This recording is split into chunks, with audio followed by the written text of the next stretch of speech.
All right. Well, hello, everybody. It's good to see those who are here. Sarah and Mary, Susie, we said hello already, and Mary. So thank you all for joining for today's edition of Glad You Asked. Teresa is supposed to be joining us. She's in transit, so hopefully she'll get here shortly. But in the meantime, we are going to continue to move forward.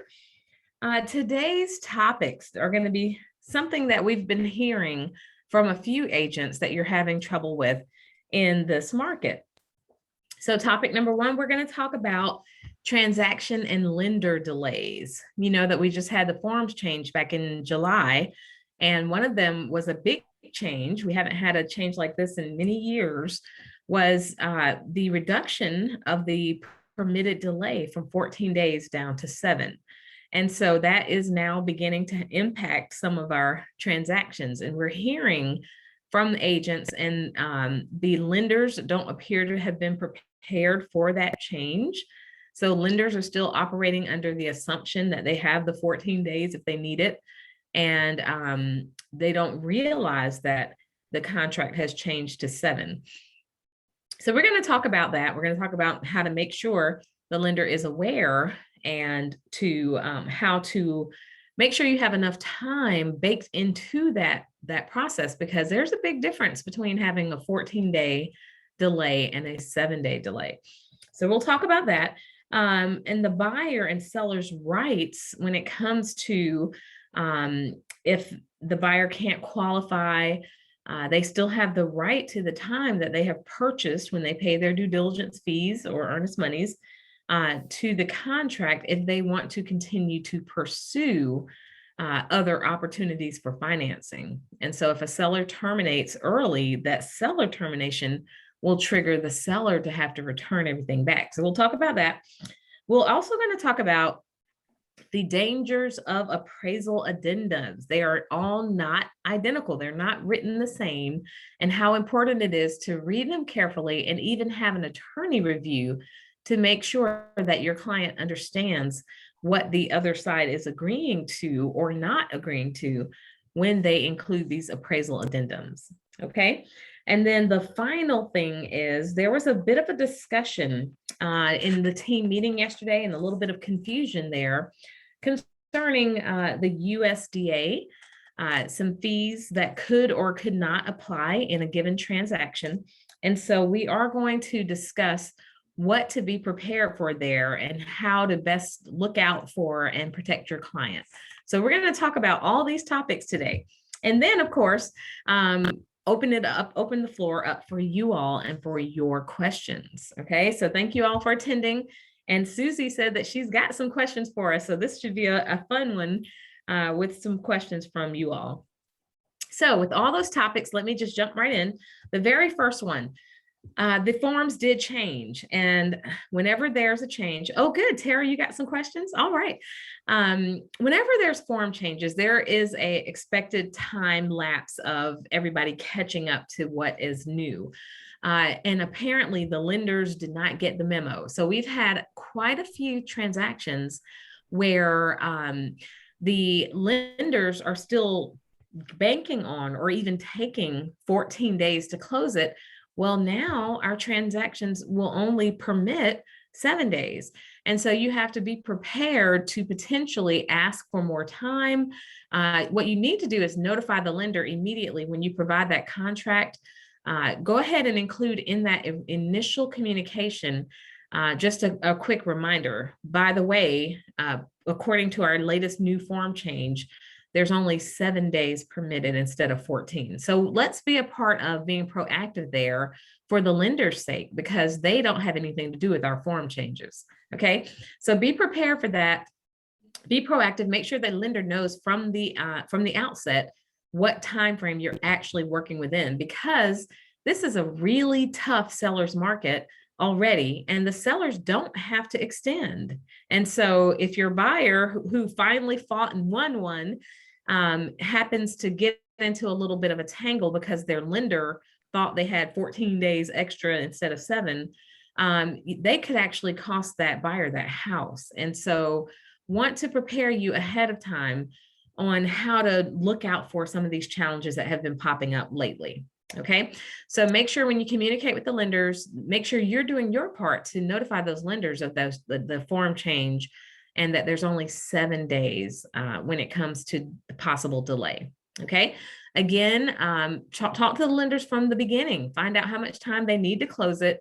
With that 7-day delay in mind, make sure you're asking for enough due diligence to allow for everything to get done.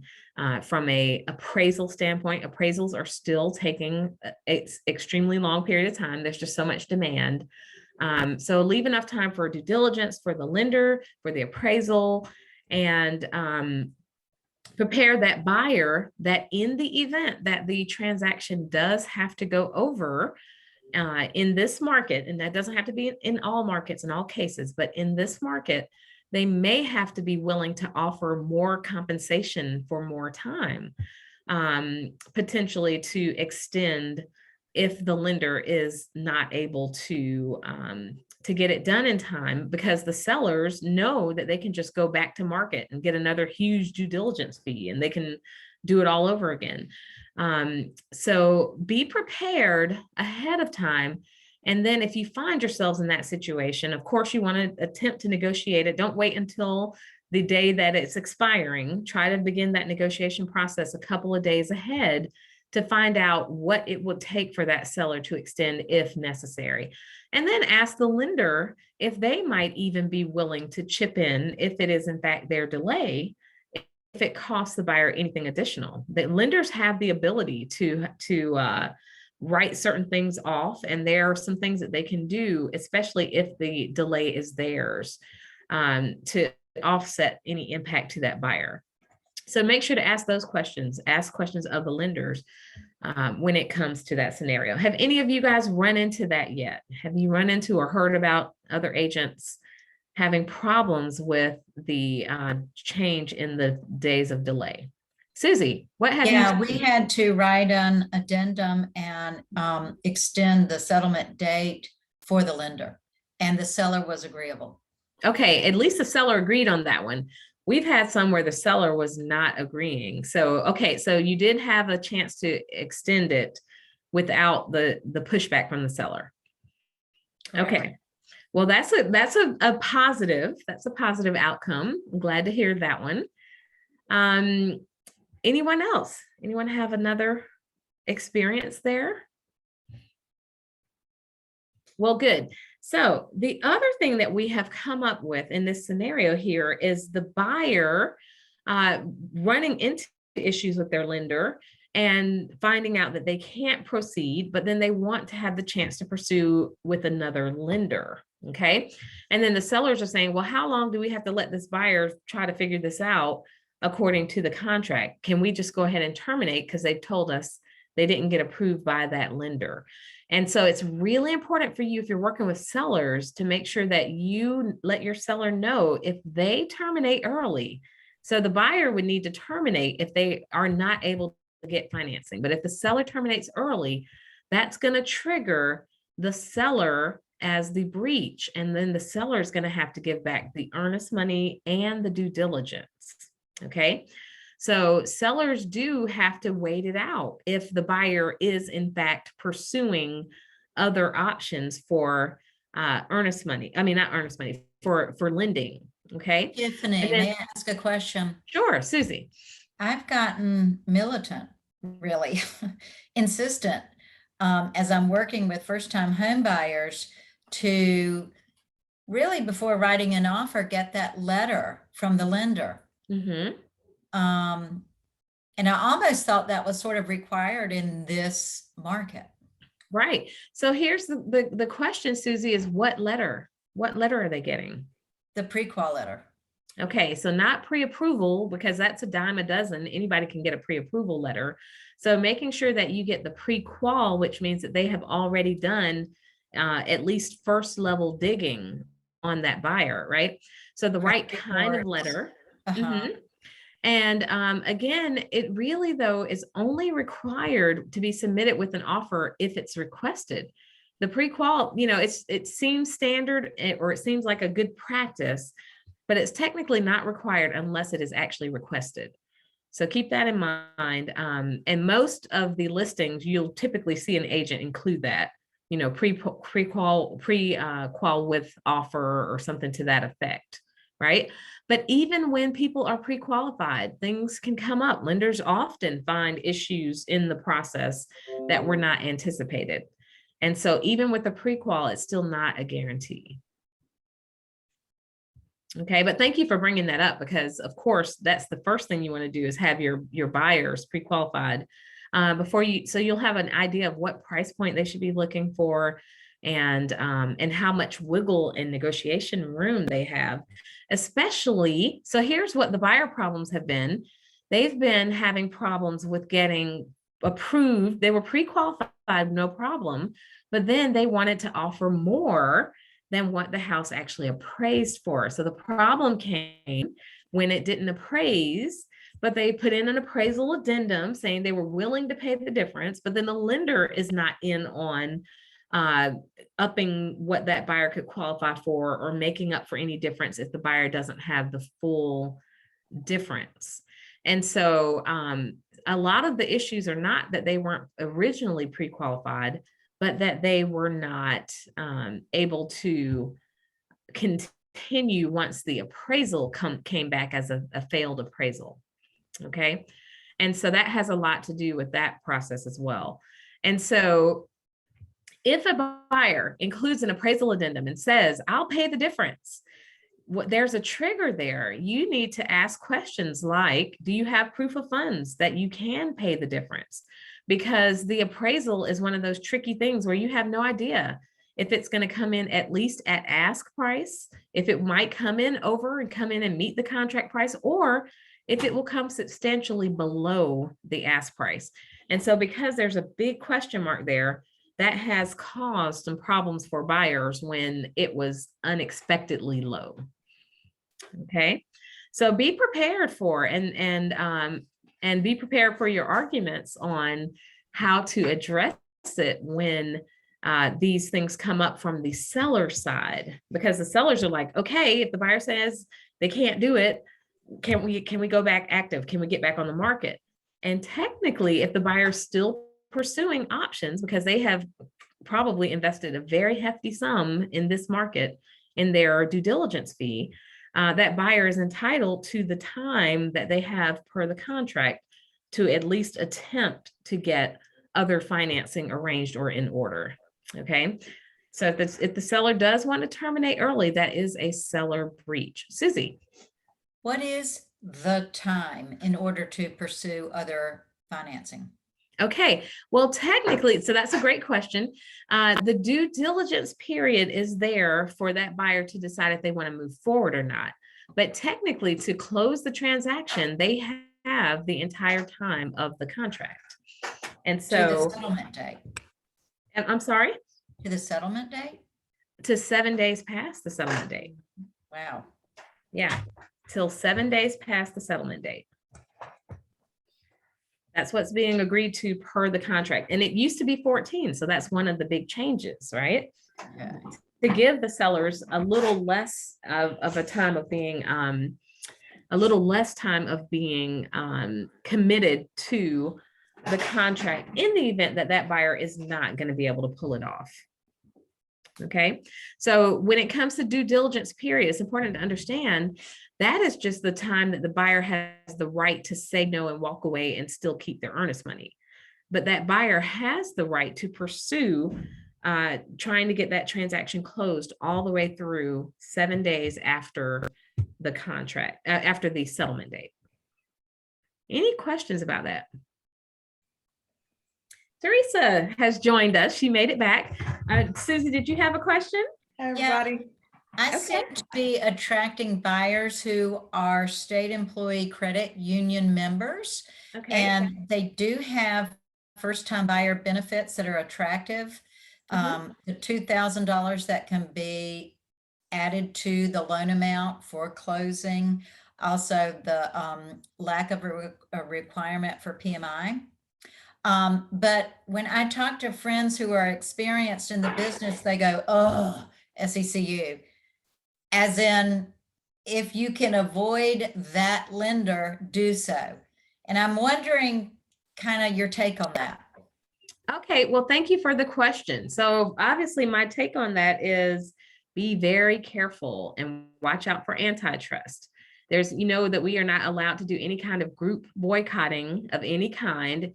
And even watch out for those kinds of conversations can put you in danger of antitrust. So avoid that. Be careful for that first and foremost. Secondly, state employees is a lender, just like many other lenders. There are some branches that are easier to work with than others.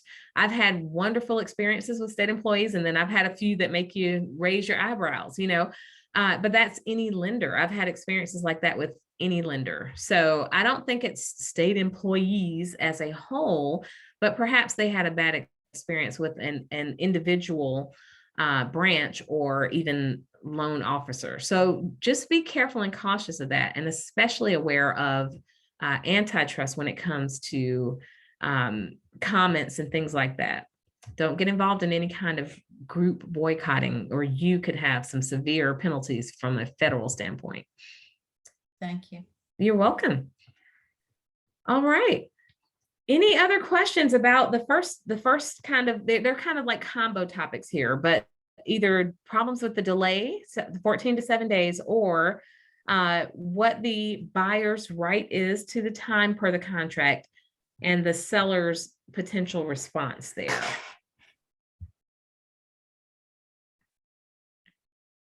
No other questions about that? Okay. All right. Teresa, did you have any comments that you wanted to add on that particular subject matter? No, and I'm okay, not on camera. No, So cute. Nothing to add there. Yeah, just going back to the state employees thing, like Tiffany said, just be very careful with that.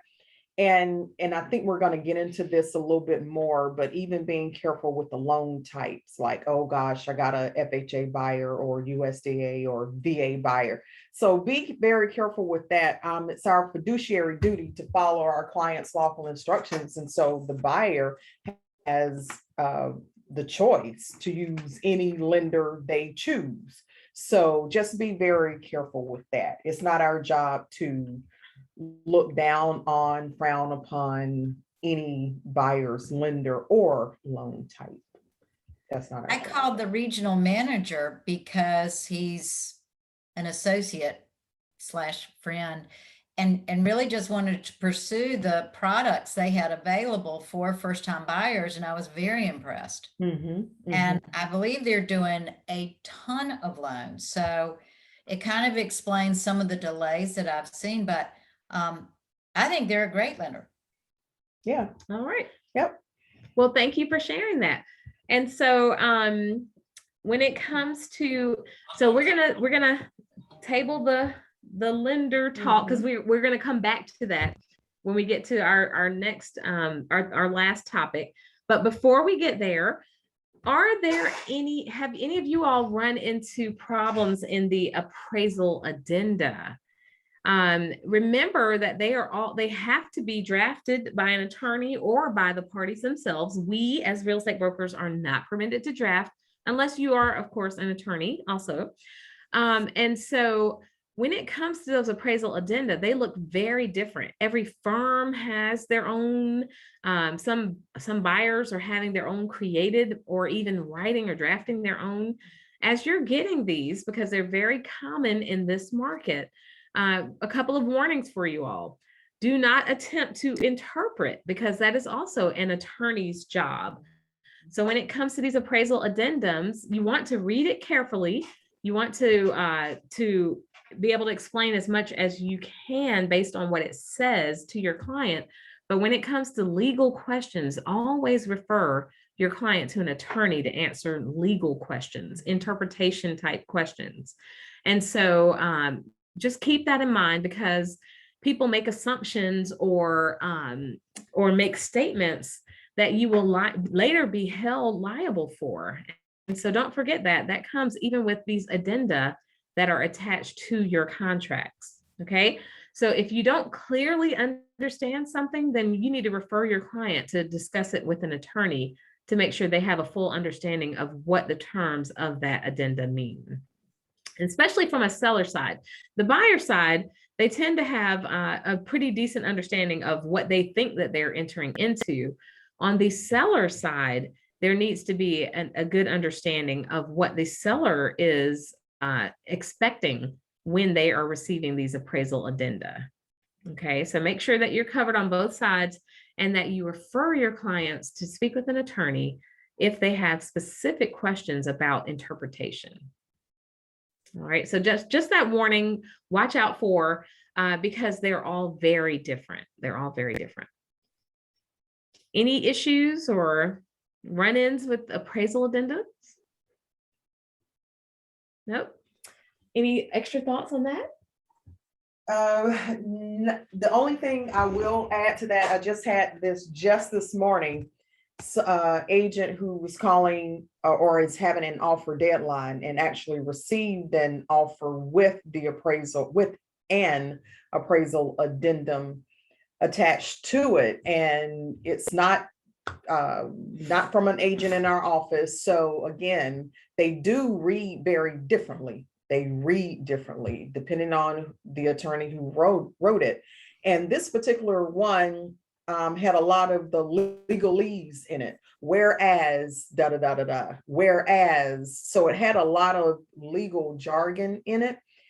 And the thing is, you know, although the person is, the buyer's offering one price and they understand that it's over the asking price, this particular one said that regardless, if the appraisal comes in low, they are only offering $5,000 over that appraised value.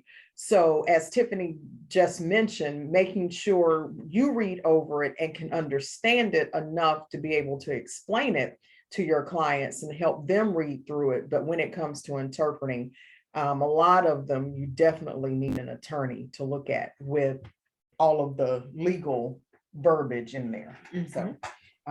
So yeah, they all read differently. Just be careful, because you will not get any two the same, you know, from two different attorneys. Two different attorneys, that's right.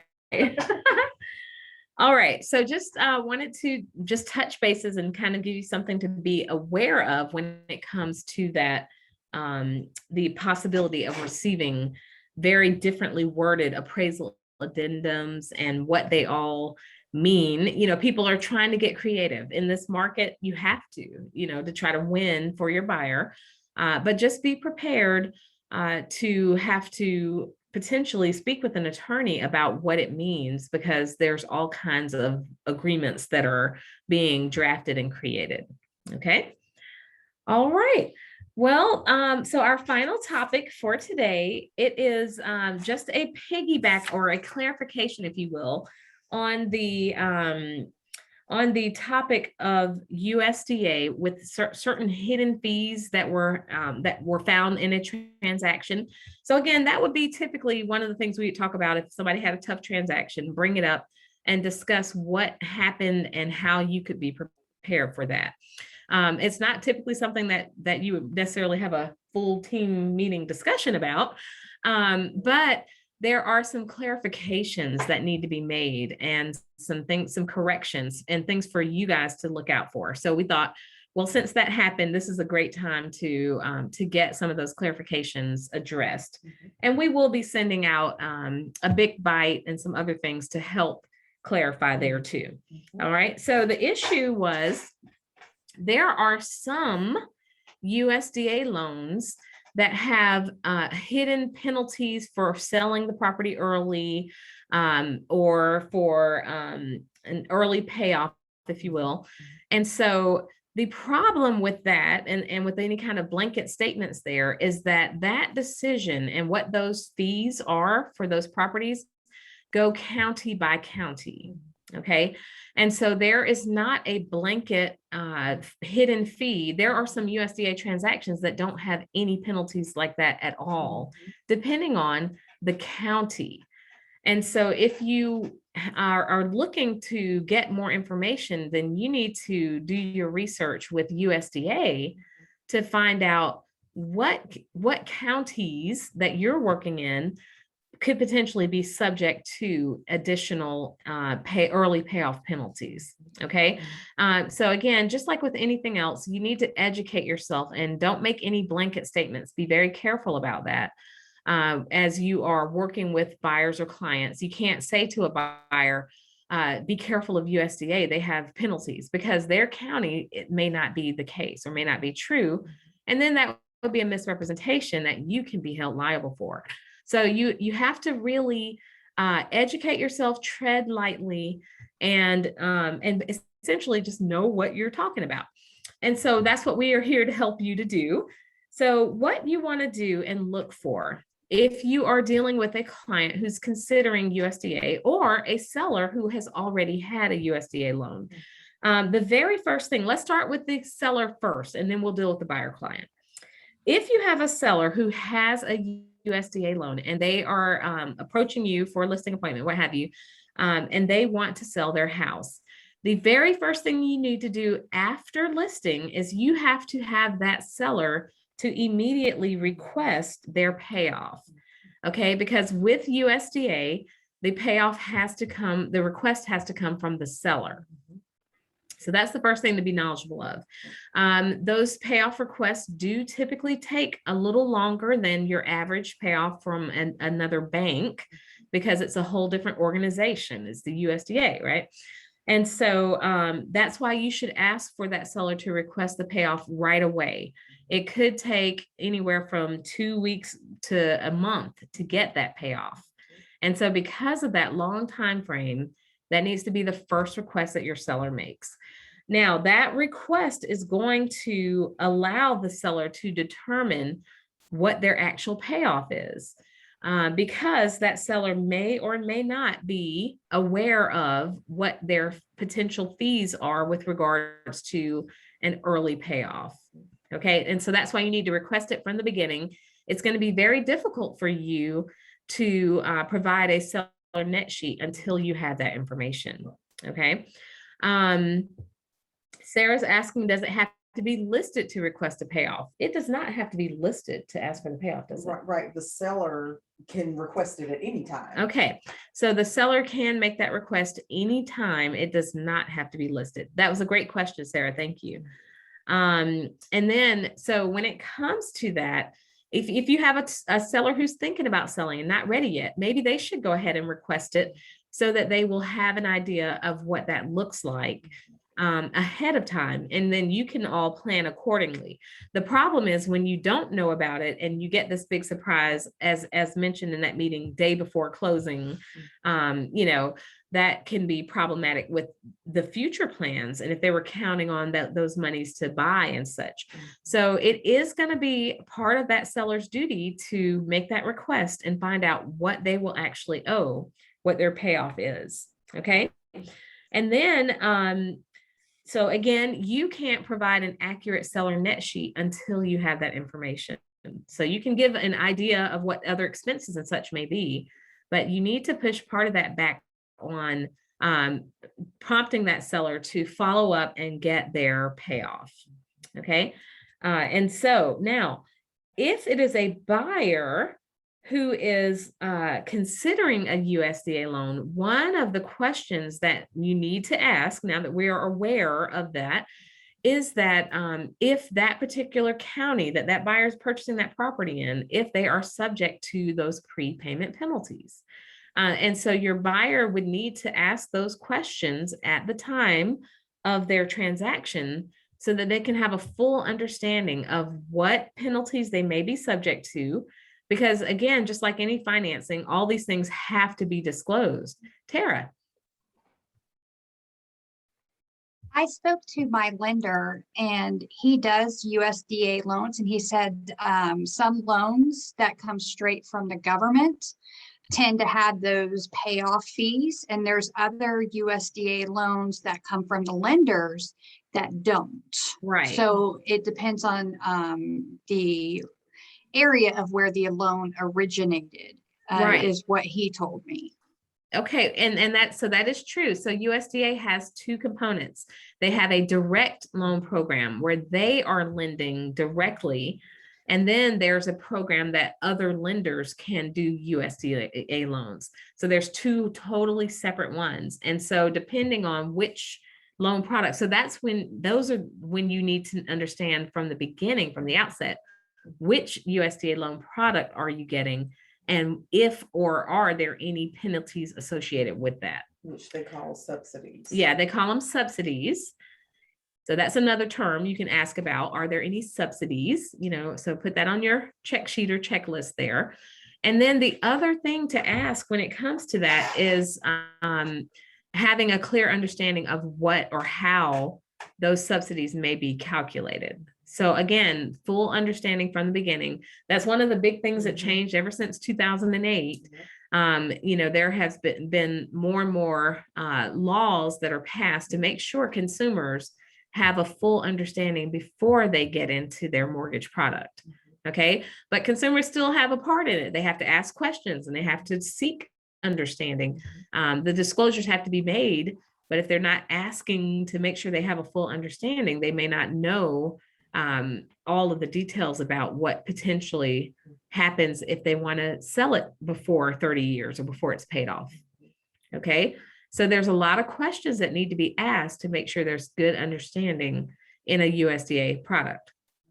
So of course, what are the benefits? You know that USDA is 100% loan product and it's for rural areas to make housing affordable.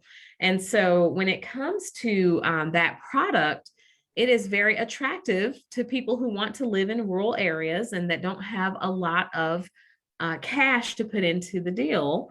And it's a viable loan product. And if your client wants to use it, then again, you have to follow their lawful instructions. So you want to guide them with the questions to ask to make sure they have a good understanding of the product that they are getting into.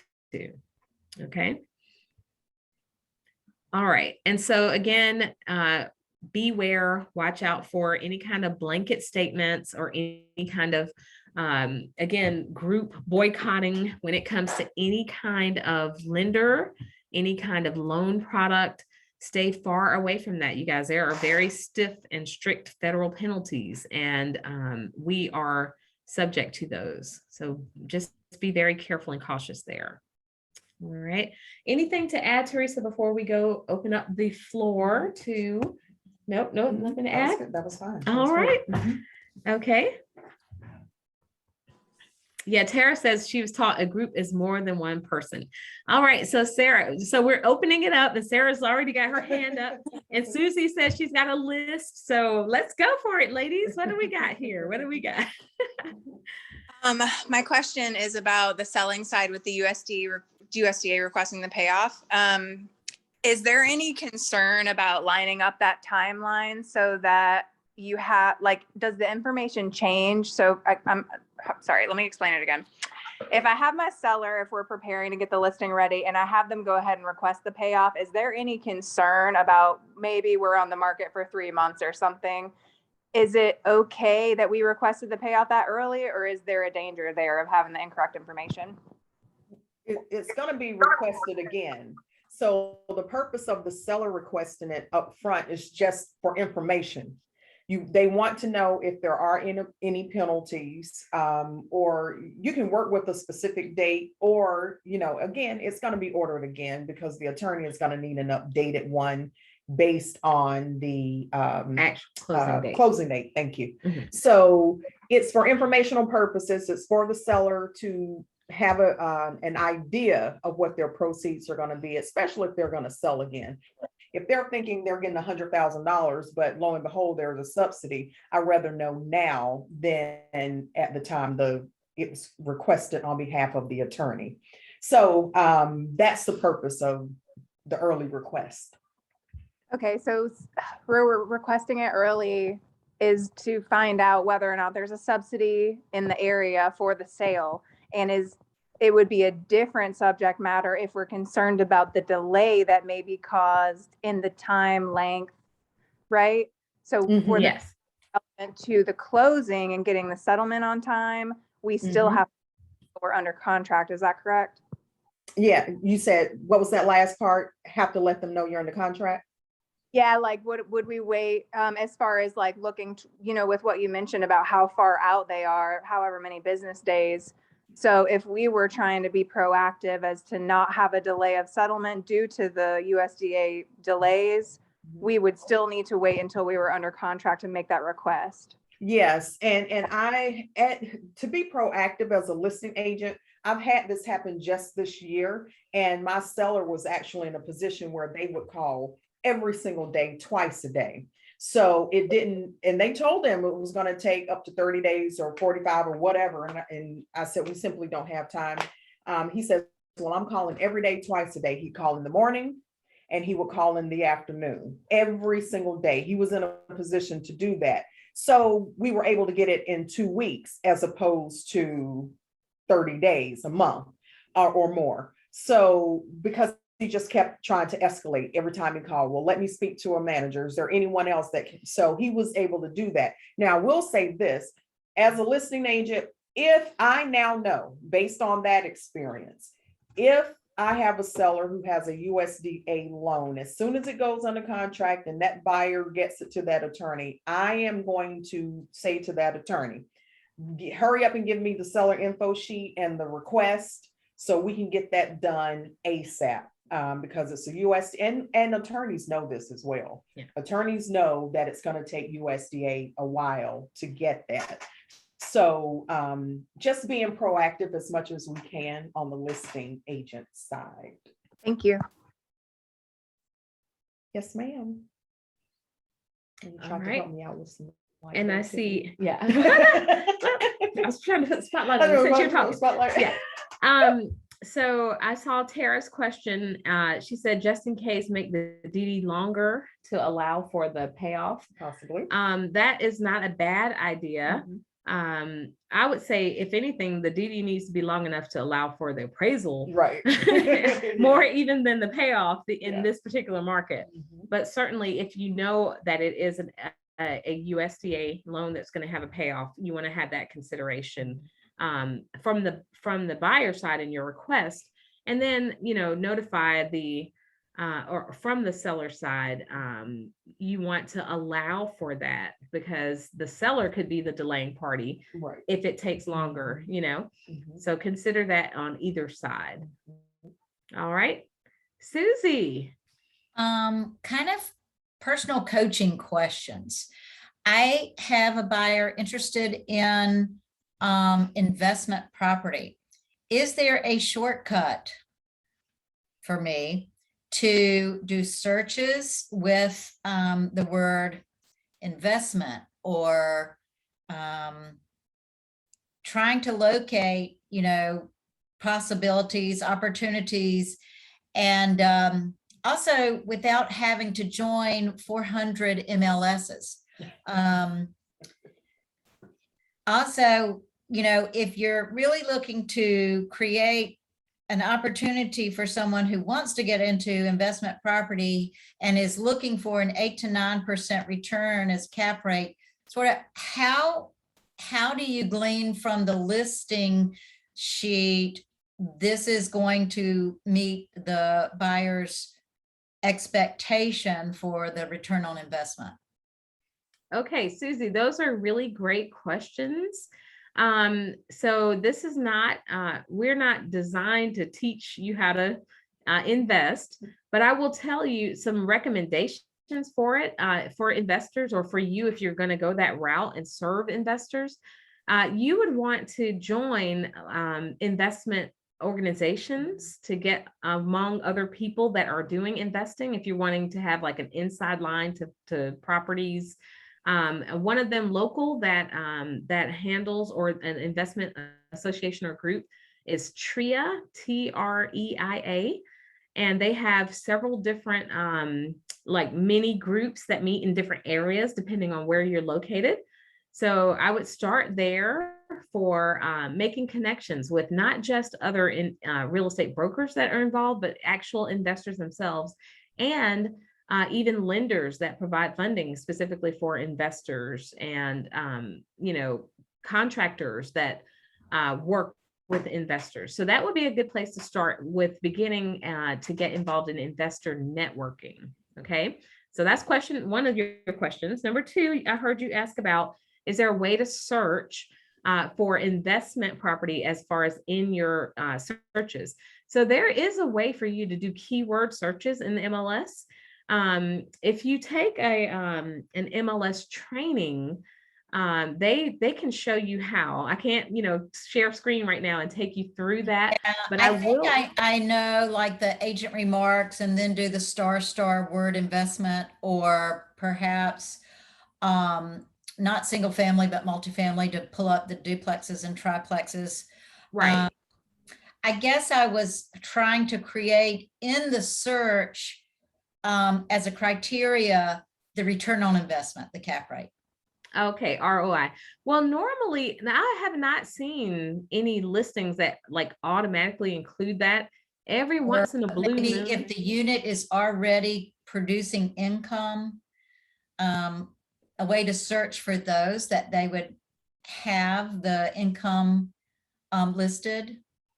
If it is tenant occupied, maybe that could be your, if it's occupied, that could be your search parameter.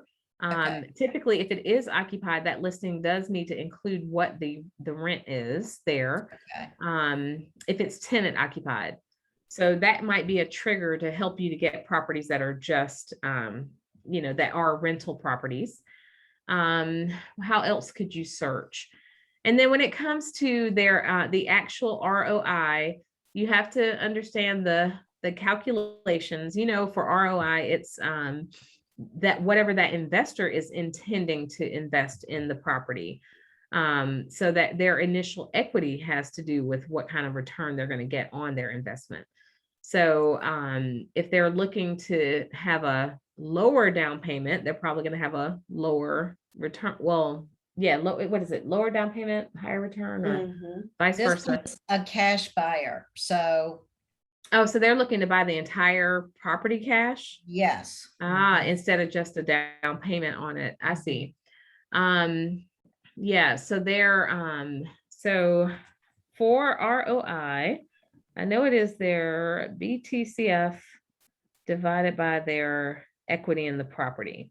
So if you can calculate their before tax cash flow is what you're going to look for. So if you got the rent, that helps. That starts with just your actual income, right? But then you have to get some sort of an idea of what the expenses are to get to your BTCF. So if that property is rented, then maybe a property manager could give you an idea of what those expenses are for the property to dig into, so that you could get to that before tax cash flow. And then once you have that number, then you can divide it by the actual price of the home to get to their ROI. Okay. Have a question about branding ourselves as new agents. Okay. I just have not gone there because I don't have a whole lot of, happy buyers to put, happy home, buyers to put on a website or an email link. So I initially did an introductory letter. Teresa signed off on it, and I know everything we do has to have big approval. But I've really not done anything for branding myself because I just feel like I'm too new 2 months in. Okay. So when it comes to branding yourself, Scott Leroy has been very helpful. They have a lot of tools and a lot of education too on how to begin to brand yourself. You should have gotten some initial emails from them when you joined. And if you'll go back and really look through, they include a lot of information and a lot of tools on beginning that process. I always say you want to be careful. Now, certainly it's nice to have testimonials and things, but generally you want to be careful about having people as opposed to properties in any of your advertising, right? But when you're branding yourself, maybe start from or figure out what your niche is, or what kind of properties are you going to be a senior residential specialist? What is your target? What do you want to serve? And then begin, once you've gathered that information about what your goal is, then start to brand yourself as an agent for that demographic. So it sounds like investors might be a thing for you. So, if that's the route that you're going to go, you want to kind of get what you're wanting to be known for, so that you can begin to start some advertising, marketing, branding, as that kind of agent. So you want to wrap your head around that first and get that figured out. Who are you looking to really focus your service for or on? And then start from there to use all the tools that are available to you for your branding. Okay, and one more question. Sure. Building referrals. When you're reaching out to friends, associates in different markets, Mhm. what's the ABC strategy for creating referral relationships? An ABC strategy for creating referral. Do you have a statement for that? Well, my next question is gonna be, when you say referrals, when I hear the referral, I think of a couple different sets of referrals. Referrals from vendors, maybe insurance companies, loan officers. I think that's a set of referrals, but I also think of warm referrals from either past clients or people that I know. So the biggest thing with referral is, number one, as you talked about branding yourself, just getting out there and letting the people know, hey, I'm a real estate agent, and constantly asking for them. That's the biggest thing. I'll go back to when I first started, and this is not so much an ABC, but a experience, and what I experienced and what I did. One of the things that I did, I just hit everybody that I knew. If you belong to an organization, for me, my community was my church, and we had a larger church, nice sized congregation. So I started telling everybody in the congregation that this is what I do. I am now licensed. Also started doing home buyer workshops at my church, went to the pastor and asked, can I do this? Now, maybe it's not church for you. Maybe it's the soccer game. Maybe your kids or grandkids play soccer, or you want to be the one that brings snacks to the practices or to the games. Whatever your community is, that's where I started. I hit my community very hard. So when I think referrals, I think warm referrals, already hitting the people that I know. And then I also think of vendors, inspectors, and other loan officers, hitting them, asking them. They get people all the time who don't have agents. They just come to them for loan officers, that is, and just hitting them. It's nothing wrong with walking into a bank and just asking them, what do you do when you get REOs, foreclosures, things of that nature. So just getting yourself out there and just hitting your community really hard. Okay. And then to add to that, Tara had a little note here in the chat also. I don't know if you all have your chat up or not, but she also mentioned that she joined the referral agents. So referrals can be from agent to agent also. Very good. Referrals can be just this huge gamut. So you have to really. That's what I was thinking of, because I have realtor friends in Charlotte, in Blowing Rock, in Wilmington. My mom owned an agency for 25 years in Shelby. Yeah. Cindy Dudley asked me yesterday, why haven't you called everybody in Shelby? And I was like, I don't know. So, I guess reaching out to people who are in real estate in other communities. There you go. Yeah. That's it. Okay. Or What in I did, I Yeah. just wanted to mention really quick, because I'm originally from Florida. I'm very new to North Carolina, but I even posted to let people know in Florida and in Virginia that I can still help them. And I would just find them an agent in their area that is as dedicated as I am, and that's worked for me. So I've actually had I have two actually in Massachusetts that just finished up. So referral, I mean, they don't have to be in North Carolina either. I kind of thought outside the box since I don't know a lot of people in North Carolina, Mhm. but I do in Florida and I do in Virginia. Love So, Excellent. Love Thank you that. for sharing that, Tara. And great question, Susie. Thank you for coming prepared with your list. Yes. This is what we're here for, you know? And so I hope that we are able to give you some good information there. I had Okay. just a quick question before, and it's more about being a new agent as well. So if we wanted to join another MLS, would we contact one of you guys? Is that how we would do that, or? Yes, send it to the broker in charge 832@gmail Okay, email, and we'll get you going. Yeah, okay, there's a process, you know, there's some forms, you know, those types of things. So we can get you going in the right direction. Do be aware whenever you're joining multiple MLSs that you do have to pay the MLS dues for each MLS. So yeah, just make sure yeah, you're prepared for that. absolutely. And they do have their own sets of rules. The rules are pretty much the same across the board. However, there are some that are specific to each MLS. I know some are more strict than others and have Right, and- more right. rules. Yeah, Mhm. Yeah. And forms. Some Forms, require yes. forms for certain things and some don't. Yeah. Yeah. And okay. especially And coming soon. Which MLS, by the way, can you just tell me which one you're thinking about, or Triad, you're thinking about try? Yeah. So that Mhm. one has what are you already a member of? Is it Triangle? Triangle. Okay. So that one in particular, the biggest thing to be aware of is their rules with regards to coming soon listings, And office Okay. exclusives. as far as the difference between Triangle and Triad.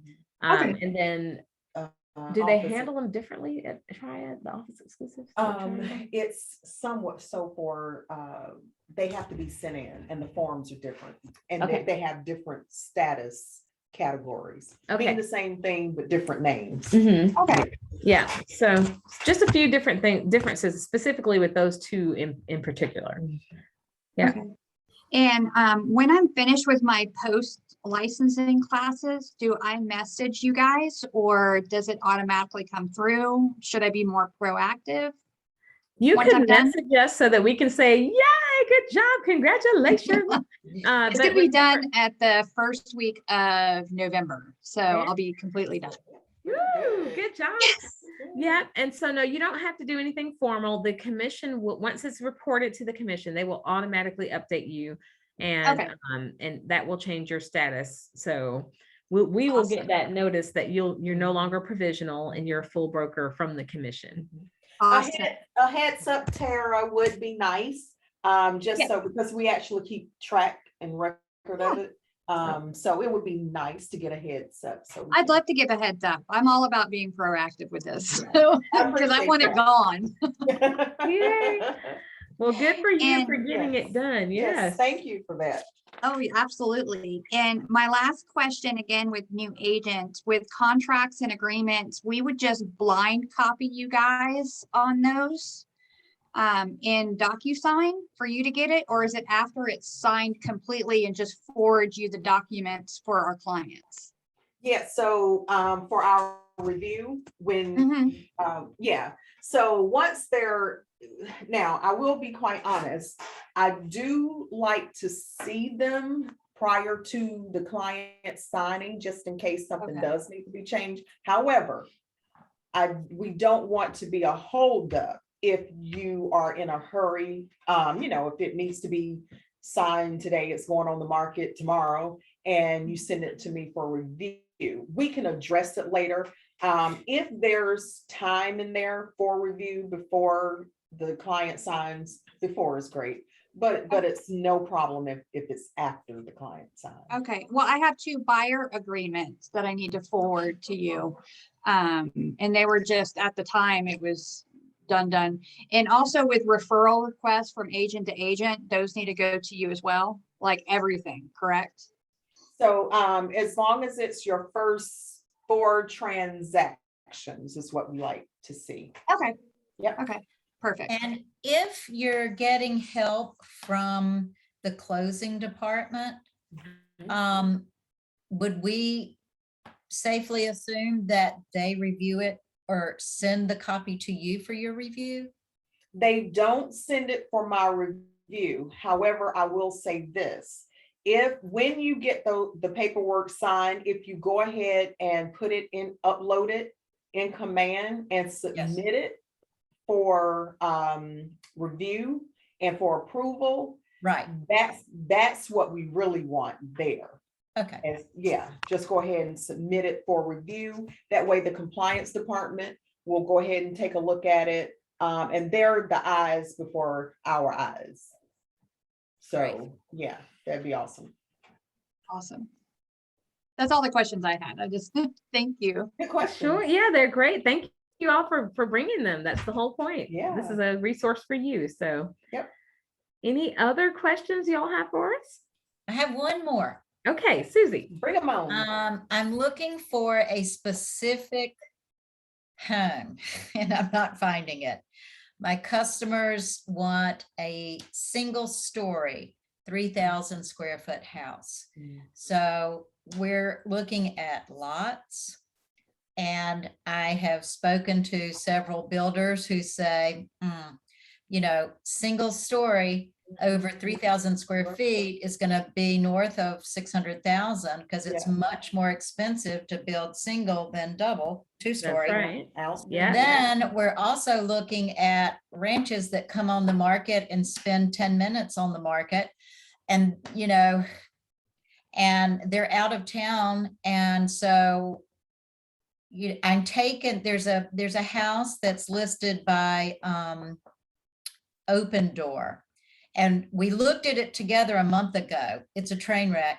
And I'm taking a builder tomorrow to go and give me eyes like, okay, getting rid of the popcorn and getting rid of the dangerous looking trees in the backyard and redoing the kitchen and redoing this bath and getting an estimate for renovations before I take the clients through it for the second time on Sunday, because their house simply is not on the market. It's just Right. not available. And I Mhm. feel frustrated because I'm a pleaser and I want to say, oh, we've got 6 properties to go tour. We don't. And when there's a single, even if it's 2,000 square feet, I go look at it and preview it. And my buyer's like, that's not big enough. And so I feel stuck because I can't provide what they want. All right, that's a really good statement. And so Susie, that's the challenge of this market is the inventory, right? And so we challenge you to go find their house, find it where it does exist, and ask that seller, have they considered selling? Do they know this market and what they can get for their home? You may have to find a home that's not for sale or yet, and find out if they would be willing, what would it take to sell it, to get this house for your potential buyers. What area, by the way, what area are you looking at? She wants to be close to retail. So I'm thinking Elon, kind of near the retail near Alamance Crossing, Burlington. Even if I get close to Snow Camp, nope, too far away. That's She too wants far. to be close. But she wants to be in She's what coming area? from Weddington, where in Charlotte, if you drive half a mile, you're going to have Harris Teeter, dry cleaner, CVS. Every neighborhood has its own retail center. Right. And so she really doesn't want to be in Stony Creek, which is a tweener, a community between retail, Greensboro and Burlington opportunities. So Right. I'm thinking Burlington, Elon, because even Graham, I'm not, I can find houses that have the square footage, but they're too far a drive for her. Yeah. And so that is going to be a challenge, and so a big part of it too is setting realistic expectations for the buyers, especially when they're coming from another area, that this area is not as built up as Charlotte. There's not something on every corner. You may have to adjust to a 10-minute drive instead of 5, so having those kind of conversations to help them to get to the reality of what's happening when they're moving, Right. So yeah, you're gonna have to help people Yeah. set realistic expectations, Mhm. but also look for, does the house that they are talking about, does it even exist, period? Not just on the market yet, but if it exists, if you could find something that could work for them, then what would it take to get that seller on board, or that owner, turn them into a seller? So that's another thought, is there a property that might meet all these things that this buyer has in mind? And then again, of course, the price point is a factor. So Yeah. yeah. And maybe even adjusting. Sarah the- has you have a suggestion, Sarah? Or Okay. yeah. I do have a suggestion for you, and you may already know about this, but I was just going to say, why don't you search the expireds and whatever MLSs that you're willing to look in those areas, and then look for the criteria that you're looking for that are expired or withdrawn, and that could perhaps give you some more people to search. Okay. Okay. Thank you, Sarah. That was good. And then Teresa was about to say expanding searches also. Yeah, Yeah. just, and you mentioned Burlington, but there are other areas, Mebane. I mean, Mebane is an area, everything's right there. So just adjusting the location as well. Thank Still you. Alamance County. So. Yeah. Some options. Lots of options. But yeah, this is definitely much. a think outside of the box kind of a market. So be prepared for that.